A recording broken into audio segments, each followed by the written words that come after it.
அண்ணன் தம்பி 2 பேரும் சண்டை போட்டுட்டு இருக்காங்க. அப்ப தம்பி கோவத்துல பக்கத்துல இருந்து செங்கல் எடுத்து அண்ணன் அடிச்சிடறான். அண்ணன் அங்கேயே மயக்கம் போட்டு விழுந்துற அம்மாவும் அப்பாவும் ஹாஸ்பிட்டல் அட்மிட் பண்றாங்க. இதனால மன கஷ்டத்துல இருந்த தம்பி கடவுள் கிட்ட வேண்டான்.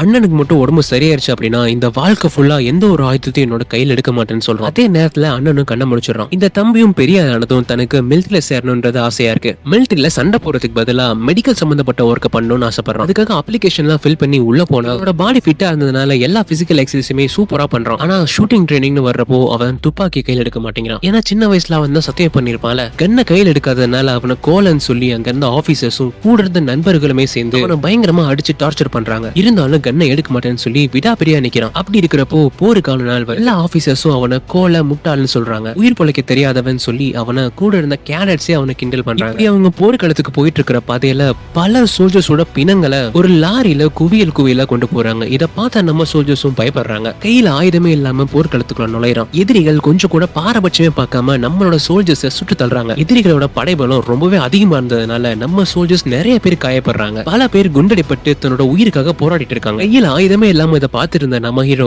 அந்த சோல்ஜரோட உயிரை காப்பாற்றணும்னு நினைக்கிறான். எதிரிகள் என்னதான் அட்டாக் பண்ணாலும் அடிப்பட்ட அந்த சோல்ஜரை தன்னோட தோல்ல தூக்கிட்டு அவரை காப்பாற்றணும்ன்றதுக்காக ஓடுறான். இந்த வீரர்களோட போராட்டம் தொடர்ந்து கடைசியில ராத்திரி ஆயிடுது. மிச்சம் உயிர் பொழைச்ச சோல்ஜர்ஸ் எல்லாருமே திரும்ப போயிட்டாங்க. ஆனா நம்ம ஹீரோ போகலான்னு ட்ரை பண்றப்போ அவனோட காதுகள்ல நிறைய பேர் என்ன காப்பாத்துங்கன்னு முடங்குற சத்தம் கேக்குது. ஒரு நிமிஷம் போர்க்களத்தை திரும்பி பார்த்த ஹீரோ கொஞ்சம் கூட யோசிக்காம தன்னை கிண்டல் பண்ண தன்னை கோலன்னு சொன்ன அந்த சோல்ஜர்ஸை காப்பாத்துறதுக்காக தன்னோட உயிரை கூட ஒரு பொருட்டா மதிக்காம நைட்டு ஃபுல்லா போராடி பல பேரை காப்பாத்துறான். இப்படி இவனால காப்பாற்றப்பட்ட பல பேர் மருத்துவ முகாம்ல இருக்காங்க. அங்க வந்து சுப்பீரியர் ஆபீசர் எத்தனை பேர் உங்களை காப்பாத்துனாங்கன்னு கேட்க எங்களை காப்பாத்தினது நீங்க கோலன்னு சொன்ன அந்த ஒருத்தன் தான் சொல்றான். சாக கிடந்த கிட்டத்தட்ட 100கணக்கான வீரர்களை ஒரே ஆளா காப்பாத்திருப்பான். அந்த நைட்ல மட்டும் தன்னோட உடம்புல கொஞ்சம் கூட சக்தியே இல்லாம 2 பேரை காப்பாத்திட்டு மலையோட உச்சியில இருந்து கயிறை கட்டிக்கிட்டு குதிக்கிறான். அவனோட உடல்ல எஞ்சி இருந்த மிச்ச சக்தியும் போய் நடக்க முடியாம கீழே விழுக அவனை தன்னோட தோல்ல சுமந்து அங்க இருந்த சோல்ஜர்ஸ் எல்லாரும் இவனையா நம்ம கோலன்னு சொன்னோன்னு அவனை கடவுளை மாதிரி பாக்குறாங்க.